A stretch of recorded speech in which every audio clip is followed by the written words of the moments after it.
Hi,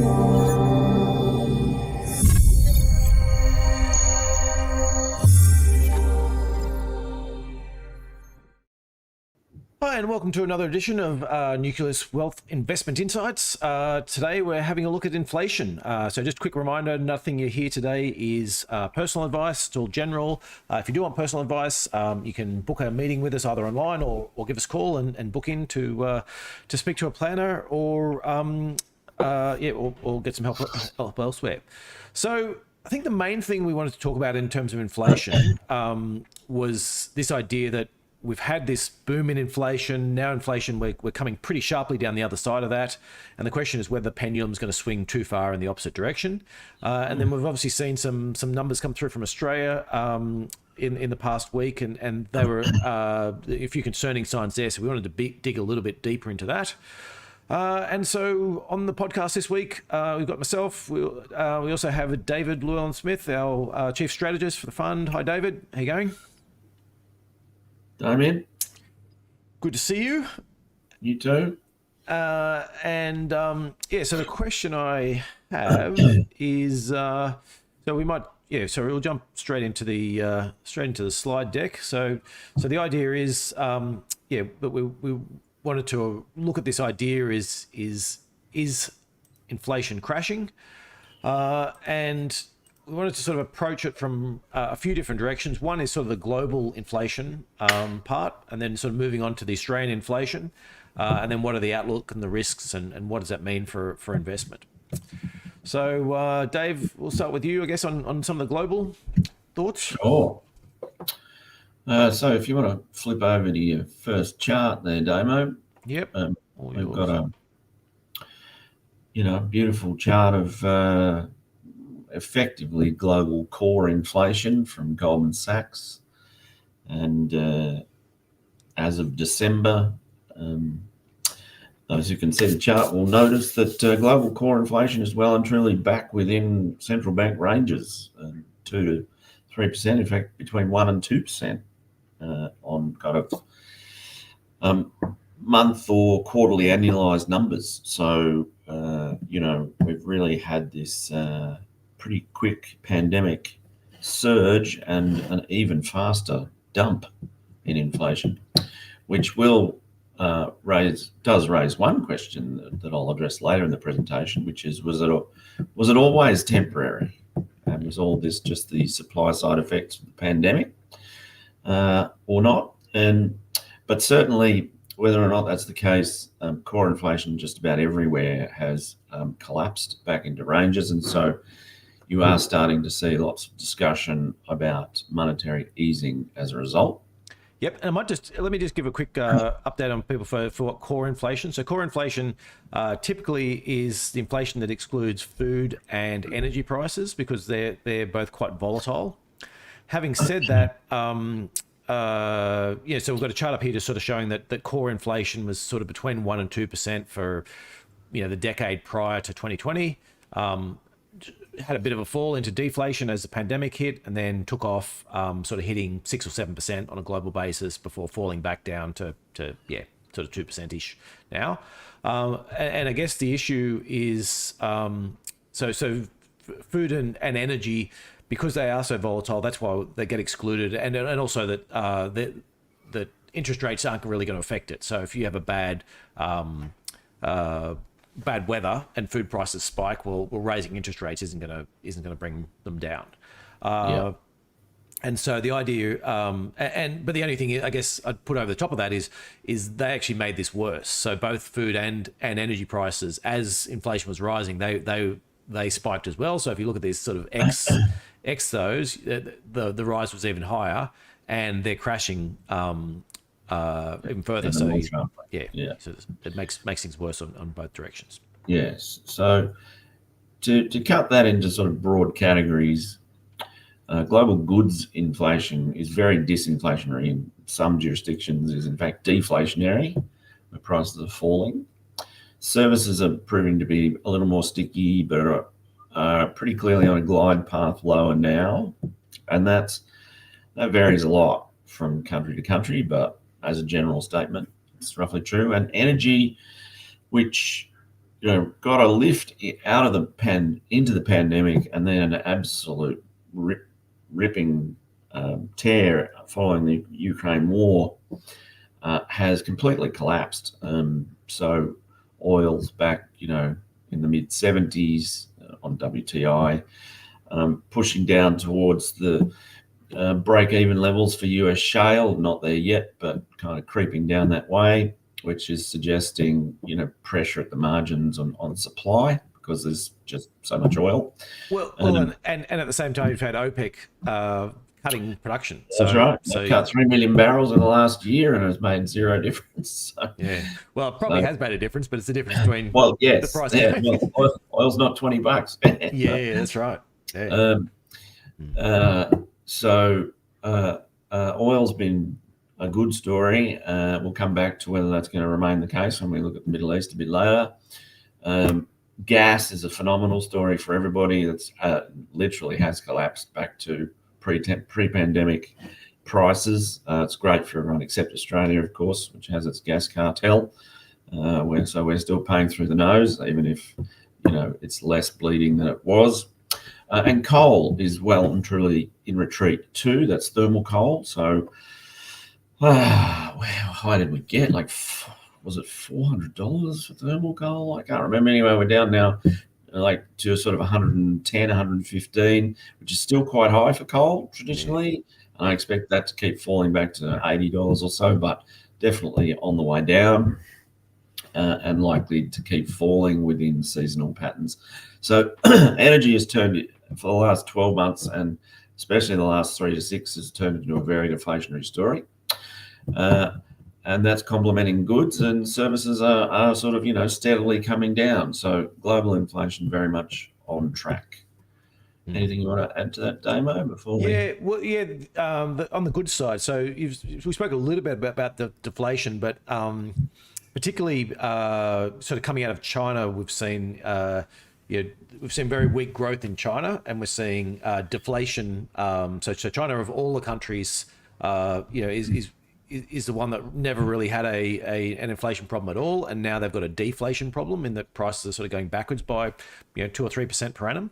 And so they're pumping a lot of support from a government perspective into corporates, and so it's hard to see that goods deflation turning around in the short term. So and on top of that as well, there was so much money spent on whether it's transport or just new production facilities because of the price rises as we saw in the pandemic, that the next couple of years is there's a fair bit of that goods inflation baked in. And so I should add as well, on the energy side, all of the greenflation that we saw through the pandemic is in full reverse as well. So all of the new energies, solar and wind and various others, are all retreating swiftly, and all the commodity inputs have all cratered. So that's also a good news story for energy. Yeah, and particularly, actually, that's a good point. Is that let's say you looked at solar or wind or whatever it was, whatever components you were looking at, they've had this long trend down over time, and then they had this blip up where it's sort of first break in that series we'd seen in decades, but the prices have now come crashing down. So if you actually just extended the prior trend, it's pretty clear that we're still getting the cost cuts in terms of savings, in terms of cost savings in solar and batteries and all these other technologies. As first of all, there's more production of it, so it drives costs down when you can produce whatever a million units rather than 800,000 units. Your unit cost comes down, and then secondly, just just incremental technological changes that just keep creeping into that, and so it's sort of very much back on that same trend. Yeah. So the outlook is, if we look at this, ceteris paribus, like nothing else changing, the outlook is good for global inflation. Now we'll take a look at the risks to that further on into the presentation. But if we don't have another accident, another pandemic, another war, then the outlook's pretty good. Did you want to flip to? We'll be back with the investment insights very shortly. Nucleus Wealth is an active and passive investment manager. If you like what you're hearing and want some help with your investing, we can do it for you via our active portfolios. Our tactical and core portfolios use the insights shared in this podcast to construct and manage your investment. We blend tactical portfolios to offer our combinations of international shares, Australian shares, government bonds, and cash. We vary the asset allocation with the goal of protecting your capital in times of market uncertainty. We also have active international and Australian share portfolios. These are chosen using our quality and value investment philosophy. You can find out more at nucleuswealth.com. Now back to the show. Right, so yes, guys. So that's the sort of broad picture. We will dig a bit more into some of the info, or dig a little bit more into some of those components. But we probably should do a quick summary of what's happening in Australia at the moment in terms of inflation and where the differences are. So we just had the fourth quarter numbers come out. That's right, and they were fantastically weak. Yesterday's CPI numbers, which was no big surprise for us, but did shock the market a little. There's quite a lot of goods disinflation, and in fact, a lot of goods were virtually deflationary. Interestingly, services are falling fast now, like faster than overseas, which is part of a conclusion I will draw a bit later, basically. But services inflation is also evaporating in Australia, which is terrific news. The energy story, which has been terrible since the Ukraine war, pretty much, is also turning. Petrol prices have fallen year on year at a pretty good clip. More to the point, even despite Australia's horrible regulatory failures of gas, the price has spiked to sort of $70 a gigajoule, is back down to 12, and for gas, and that has that and some new renewables and capping the coal price, etc., has all created the wholesale electricity price as well as the gas price, and that combined with subsidies from the federal government and some state government as well, has actually now turned into disinflation for utility bills in Q4. I expect that will continue with more subsidies, and then we'll start to see bill cuts proper from those falling wholesale prices around July of this year. And so it's sort of, I think we've spoken about this in the past, is that we've effectively surrendered our energy policy to the world market in terms of for all the eastern states at least, and so that ran into this massive problem. Obviously, that we were paying European prices almost for Australian gas, but now we're seeing the other side of that, and the other big point for global gas is that what we're looking at is coming out of the US is they're doubling their exports of gas. So over the next, I think it's over the next 2 years, might be the next 3, but it's certainly, they're just like increasing every year. Or every few months, there's like a new LNG plant coming on in the US, and so there's likely to be further price falls from that in terms of I mean, there's a big dollop coming from Qatar as well, and Mozambique and others. There's an almighty expansion. So that's going to be a double whammy for Australia, because Western gas exports, where we actually make money, will get clubbed on lower international prices, whereas Eastern gas prices won't fall as much as they should, and so we'll still have the gas cartel gouging the East, but we'll lose what benefit we do get it in the West. But having said that, I guess overall we make so little from the Australian. We charge so little to the gas in terms of royalties that it's true. Yes. We spoke about the irony being the problem was high gas prices is bad for Australia, despite being one of the world's largest exporters. And by the same token, I think we'll find that lower gas prices is actually the benefits to the broader economy are offset by the losses more So than let's offset the losses. maybe not get bogged down in that or talk Okay. about it all day. But probably the key point to make about yesterday's CPI result is basically there's deflation everywhere, or quite strong disinflation in everything. But even food has started to look much weaker, and we'll probably see more of that as we get, I think, a little bit of a political response from the supermarkets to the pressures coming their way. And we've put in a food chart showing that there are big falls in wholesale food prices already to pass through. But there's just loads of disinflation in this, except in the housing segment, which is Albowflation. That's Actually, before we get off the food, I think it is worth noting on the food part is we've seen deflation in wholesale food prices, and that's the chart we've got up showing at the moment. So that's wholesale food prices have been falling for some time now, and that hasn't really flown through to supermarkets. The question is now, as supermarkets see all these input costs fall away, do they try and hold on to these margins, and how long can they do it for? As you said, we've seen government come out to wrap them over the knuckles for holding on to too much of it. There's certainly at least some truth in that, but it probably also goes a fair way up the supply chain. I think from my view is, supermarkets are holding on to a little bit. The wholesalers at the next level are holding on to a little bit. The manufacturers are trying to hold on to a little bit, but as prices fall, there's this, and demand's weak, which is what we're seeing. You'll just start getting people start to cave, and so it's like, I put my prices up by 20%.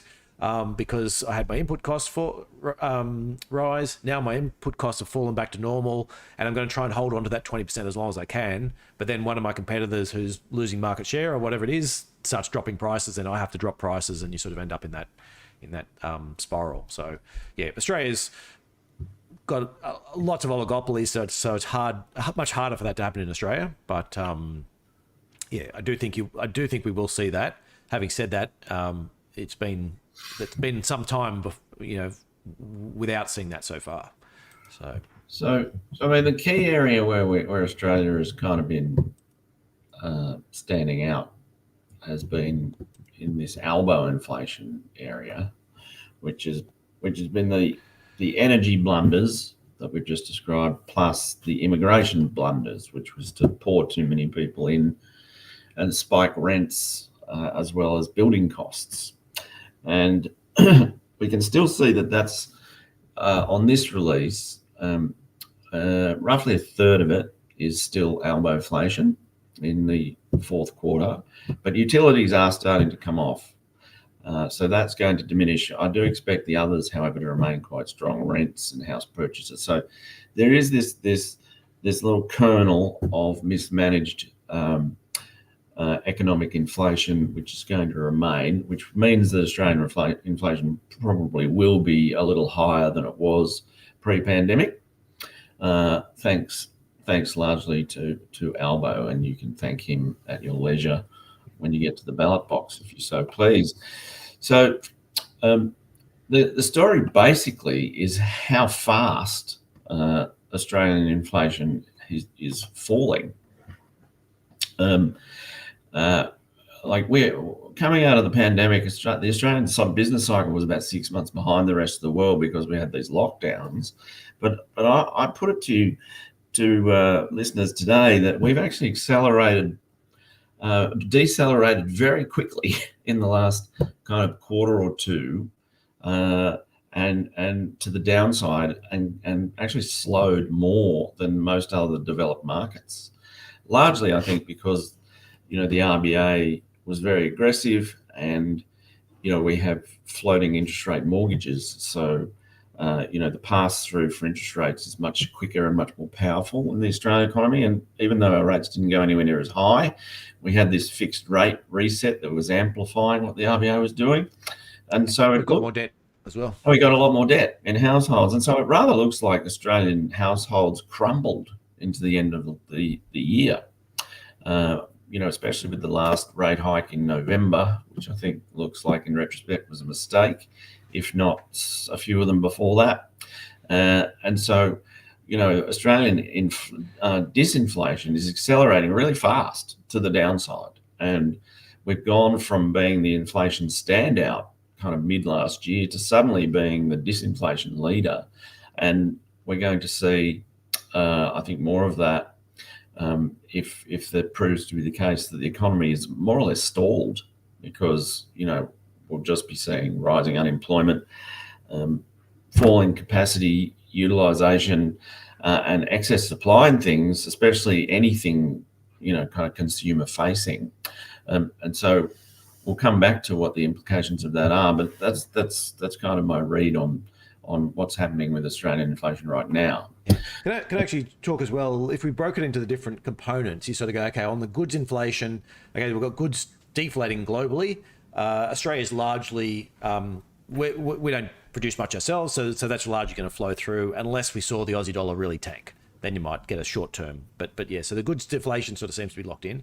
On the services side, a lot of the services is driven by wages growth, and we haven't seen the wages growth that they've seen in the US or the UK, because we're pouring, in our view anyway, the reason why is because we're pouring so many people in that you've got this lots of extra supply of workers, and so that keeps wages growth down. So you're looking at an economy where services inflation is probably naturally going to be a little bit weaker because our wage growth has never been that strong.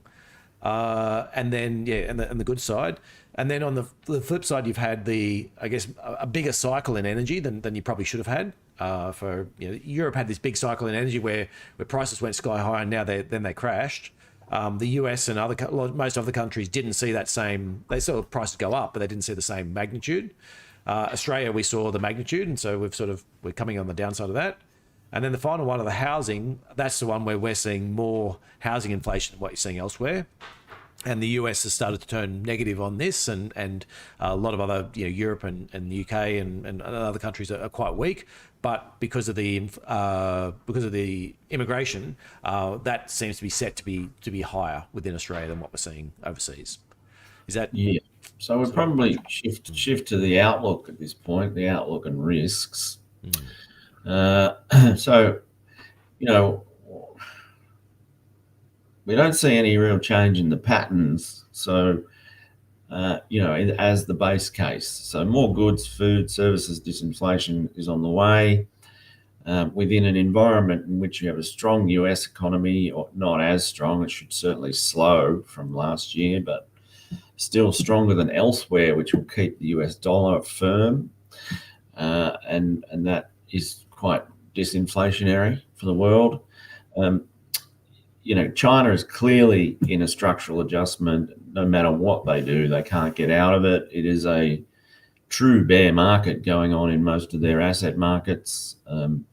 We know that its property market is irretrievably deflating, and this has already crushed a lot of commodity prices, including a lot of the demand shock is from China in oil, certainly in gas and the green metals. And I think it's only a matter of time before it absorbs all of coal and iron ore and the bulk commodities as well, as this thing just implodes relentlessly. And so that gives us, this headwind for inflation out of China for the next, pick a number, forever, but, quite heavily for the next 3 to 5 years. And as we, get pushed forward into this AI revolution, we're not, that far away from starting to see job losses on that front either. And so, it's still a fairly deflationary setup fundamentally. We could go on about demographics and debt and other things, but, the notion that we're into like a dramatically higher inflationary environment for the globe, we think is wrong. It's probably going to be a little bit higher than it was pre-pandemic. The US in particular, its labour market is very strong, and it has a worker shortage with a lot of retirements during the pandemic. And so it's going to have stronger wages, and that's a good thing that we've got more inflation, because we didn't have enough for like 10 years leading up to the pandemic. but it doesn't look dramatic to us, and is unlikely to result in a rerun of this catastrophic spike similar to what happened in the 1970s, unless, and this is where the risks come in, and the clearest risk is obviously coming out of the Middle East. Unless we had dramatic escalation in tensions in the Middle East, which we see as a risk case. In fact, I mostly see the war, such as it is, as an upside case for markets, because I don't think Israel can sustain it for much longer. And so we're going to need to come to some, terms of peace before very long, which would pull some of the premiums out of energy prices and things. Actually, I should just discuss why that case is, Dave. So the idea there is that the Israeli army is very different to a lot of other standing armies, insofar as they use a huge proportion. There's a huge proportion of the Israeli population are reservists, and they've all been drawn in. And so in a way, it's a bit like a pandemic where all of a sudden there's all these people who are working in productive jobs who are no longer working in productive jobs, and now they're doing something else, whether it be locked in at home or out fighting, or at least on in barracks somewhere. And so and the Israeli army is very much set up around that. Is that they're set up to fight quite swift, short wars. They're not sort of set up to fight like a Ukraine-Russia type ground-in type war. That would actually be devastating for the Israeli economy, because you're going to have so many of the soldiers who weren't naturally part of the army. And so there is sort of this relative to other countries, there is sort of more of a deadline for them in terms of the way that war's looking to be fought. Yeah.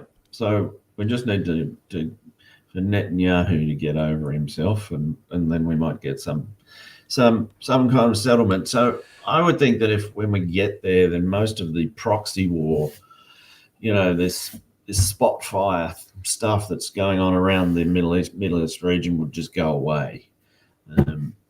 So the Houthis, of course, the attacks in Syria, Iraq, even some wacky stuff going on between Iran and Pakistan.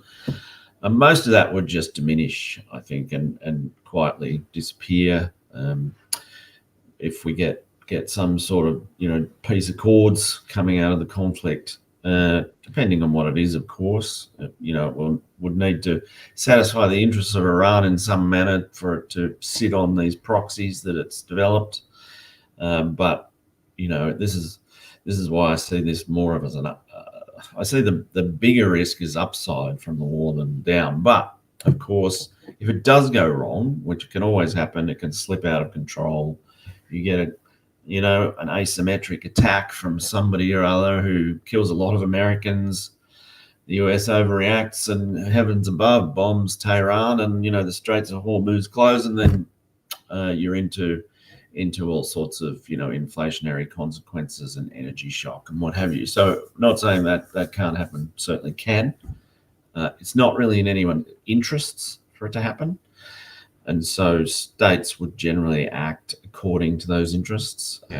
So a few things I just wanted to highlight as well, just before we go dig too much further into that, is so if you're looking at a scenario where Iran is sort of at low levels, getting its proxies to do various things, same as what it's doing at the moment, and disrupting the Red Sea, and ships through there, that doesn't add a lot to inflation. So I think there's 10-15% of global shipping goes through there. It'll add a little bit, sort of up to sort of 5% to energy prices that are going from, say, Saudi Arabia through into Europe.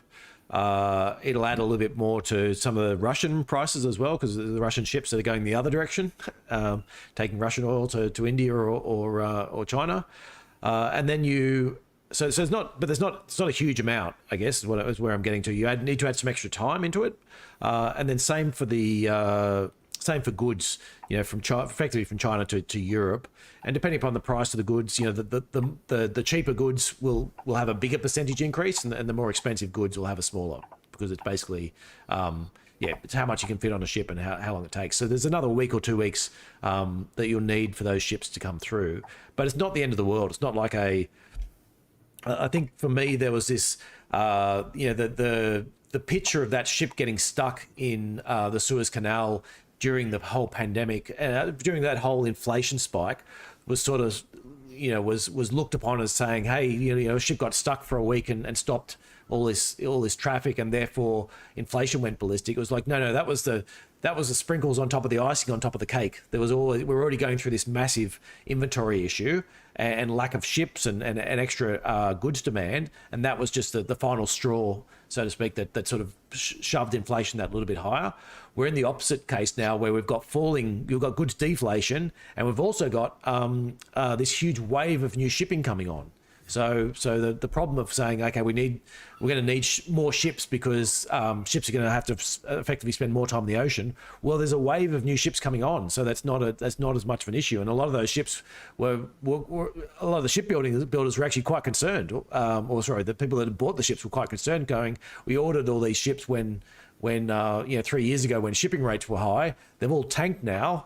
And now we're getting delivery of all these new ships just as we're into these quite low prices. So my view on that the pricing there is there's not a lot of inflation risk on the sort of on that. There is some risk in terms of Egypt. Like, Egypt's lost a lot of its revenue comes through there, and so there's possibly more political instability that might be coming out of that area.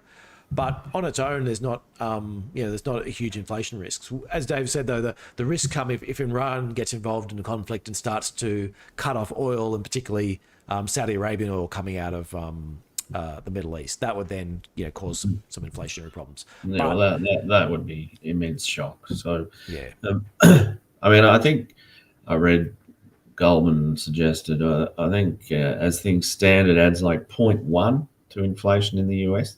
Yeah. And in Europe, about 50 basis points. So, because it's more affected by the Suez. So, 0.5% in Europe and 50 basis point in Europe, 10 basis points in the US, probably similar in Australia. So it's not meaningful. Yeah.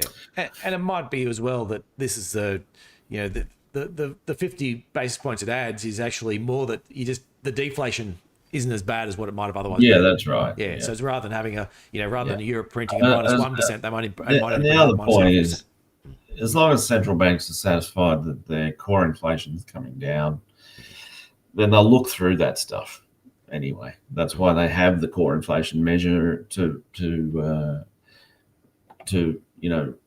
peel back volatile issues like this one. Now, so fingers crossed we get a decent outcome from the war and it's all okay. So turning to the Australian inflation outlook. So we've kind of touched on this already, but basically we think terrible macro management has got Australia doing the precise opposite to what you would do if you wanted to lift living standards for most people, and that is, it's crushed its supply side for consumers. With immigration, and was energy too, but that's coming off. So, what that means is there's strong household inflation and weak wages, which is just a formula to send everyone backwards. And that's the complete opposite of what we have in the US, where we have, quite weak household inflation and strongly rising wages and real gains now, which is one of the reasons that the economy there is proving so resilient.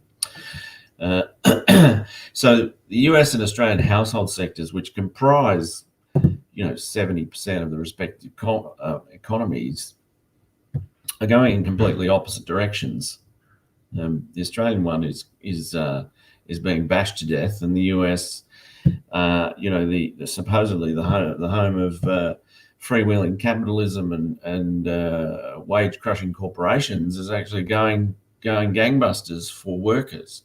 So that means that the US output gap, that is the gap between supply and demand basically, in the US is much tighter into 2024 than it is in Australia.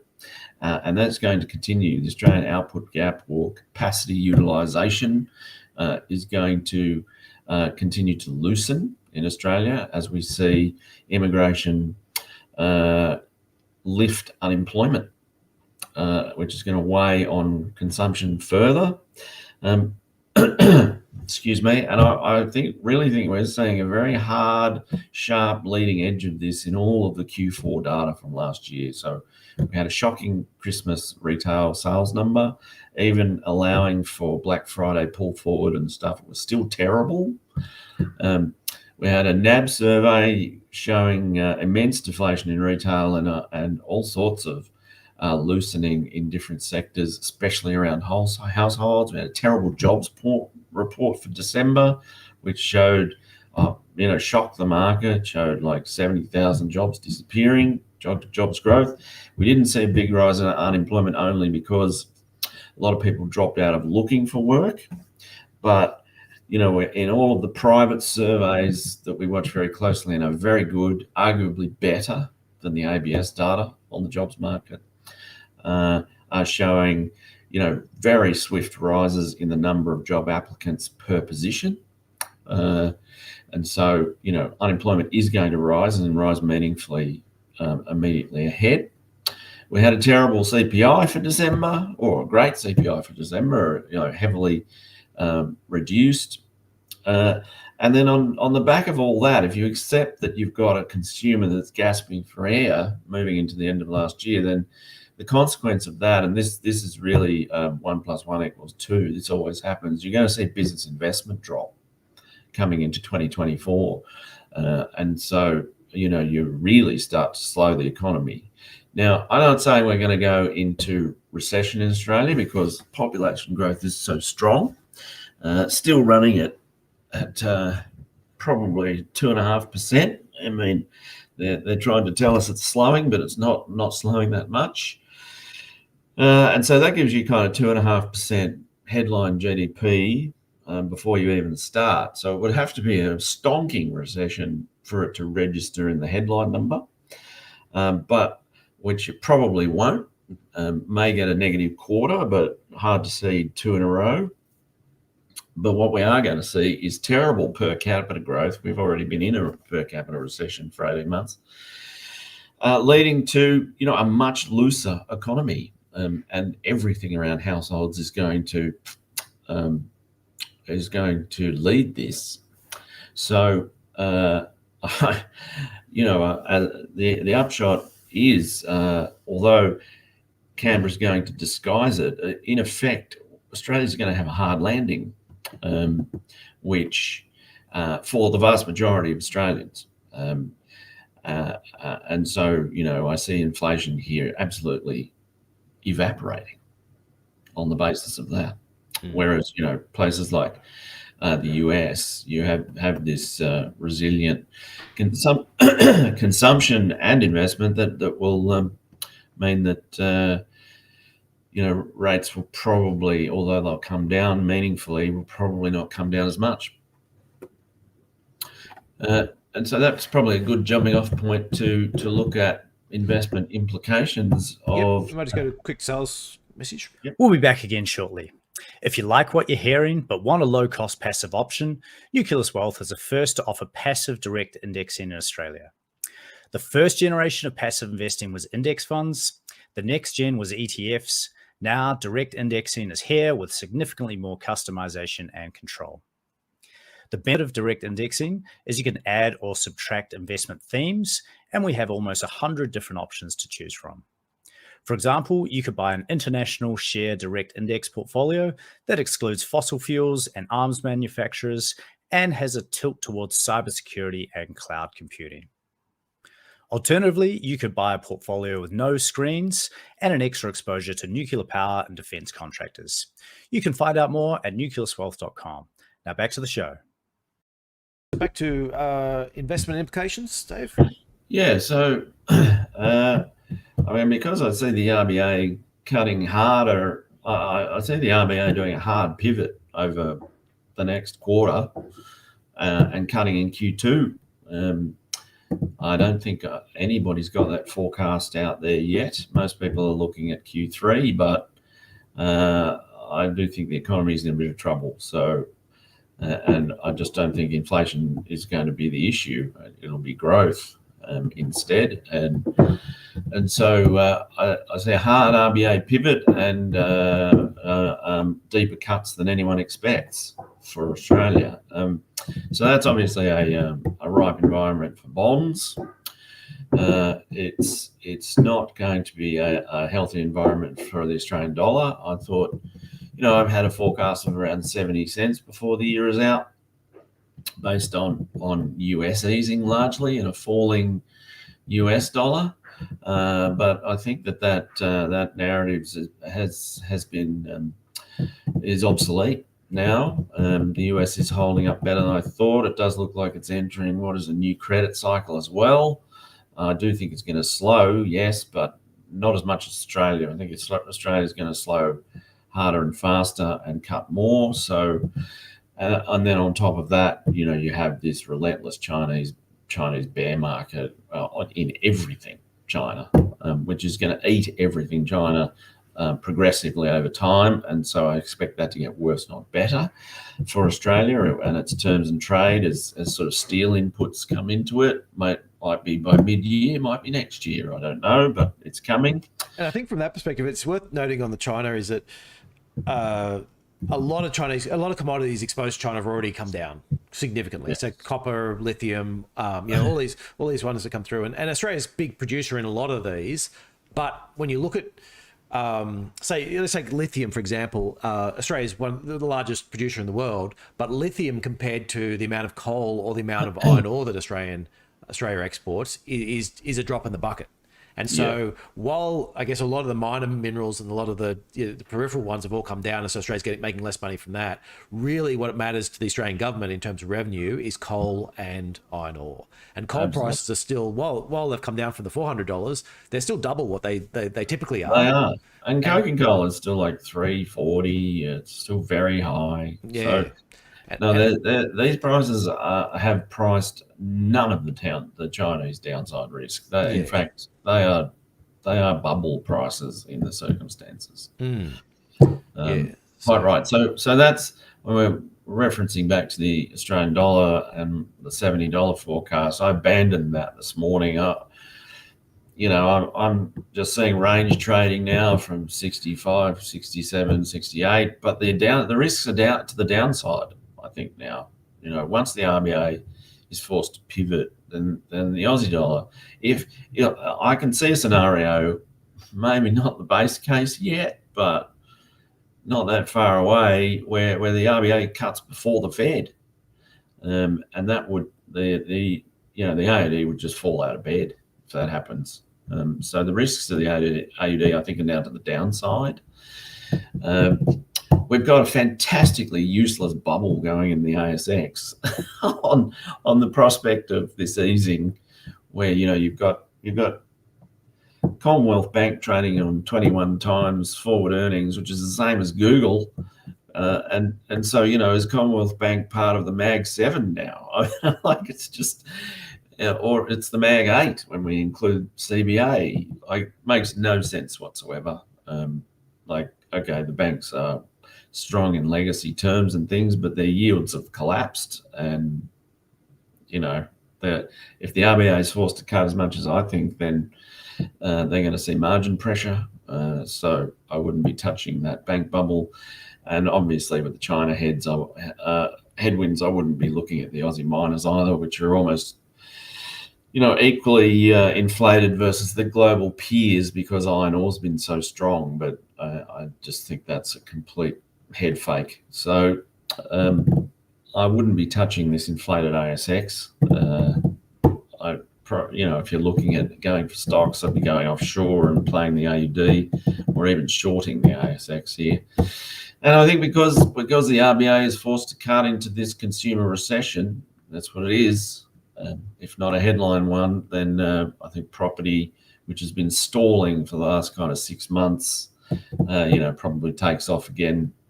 And in a sense, that's without making a value judgment about it in generational terms or in any terms that really matter, that's what the property market needs, is higher prices to deliver a supply response so that the current building crunch ends and can start to catch up to population growth.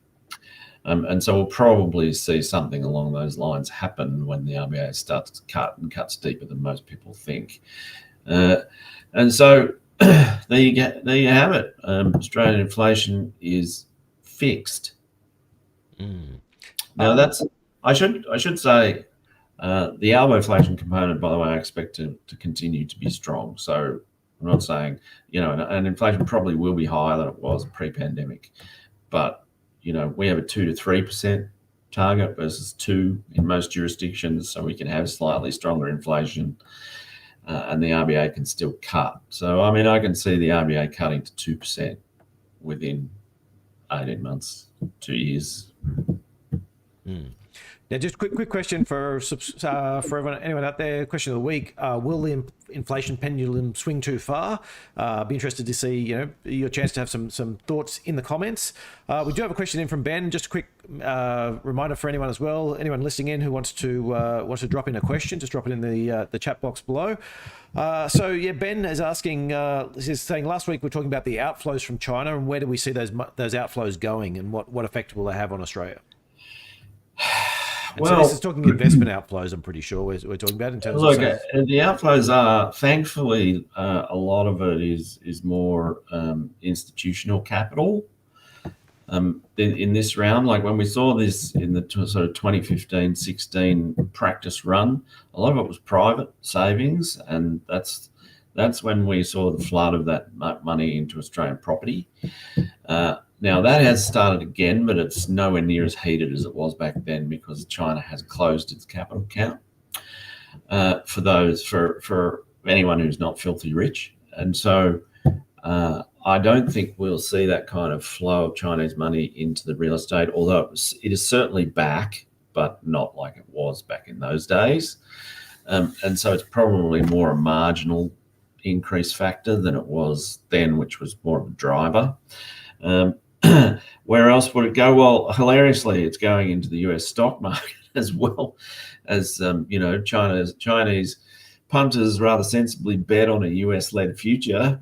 And so they're chasing the Mag 7 like everybody else, and AI and US leadership across various industries. Certainly the Chinese ball of money is playing a role in that extraordinary rise. But where else will we see it? On all kind of asset markets, I guess. But probably the key is that it's largely institutional money this time. So if you're looking for private investors having effects, it's not going to be like it was in 2015, which is a good thing. Excellent. Thanks, Dave. Look, if you enjoyed this podcast, then hit like and subscribe.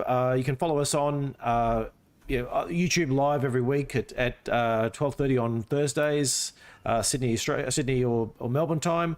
If you are looking for us on podcasts, we're on Google Podcast, Apple Podcasts, Spotify, pretty much all major and minor podcast platforms. We've got a bunch of social media links up there. Feel free to jump on those. And if you've got a guest or a topic suggestion you'd like, then drop it into the comments, and we'd love to hear from you. Thanks for everyone, and we'll catch everyone next week. Thank you. Thanks, Dave.